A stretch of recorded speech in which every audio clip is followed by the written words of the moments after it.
Welcome back. Well, today is Wednesday, and that means it's time for another Wild Wednesday. And joining us today is Katie Carcetti, an education specialist with the Great Plains Zoo. And who do you have with you? This is a Kenyan sand boa, and her name is Bahati. She is about 10 years old and was actually born at the zoo. Both of her parents also live there as well. Okay, talk a little bit about some fun facts. Sure. So sand boas are from different parts around Kenya in the deserts, and so their scales are a lot more tightly put together so that they can't get anything under them. It's like if you got something under your fingernails, you can always feel it, and it's kind of annoying.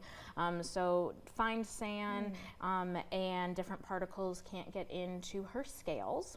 And so she spends most of her time under the sand.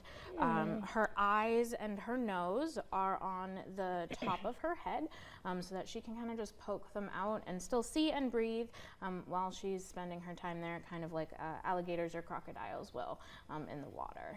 Yeah. And what are some kind of facts about what they eat and maybe how they get their prey, things like that? Sure. So she is a carnivore, and she's actually an ambush predator. So she is going to wait under the sand for her food to kind of pass by, and then she'll pop out.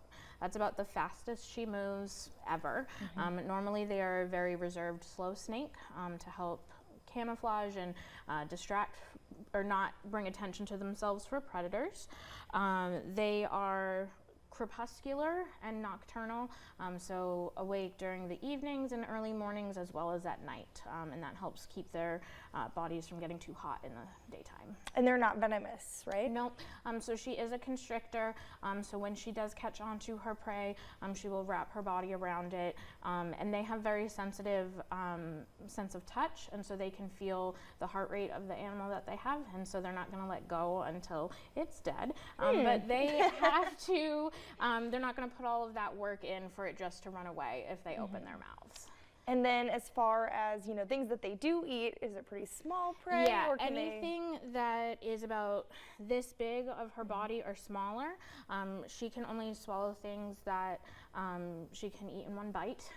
And so at the zoo she gets small rodents. In the wild it could be a lizard or a frog, as well as the rodents too. Any other cool facts about her? I think my favorite thing just to talk about snakes in general is that people forget that they have bones. And so their whole body is a spine, and their whole body has ribs up until right about here, and this is where her tail starts.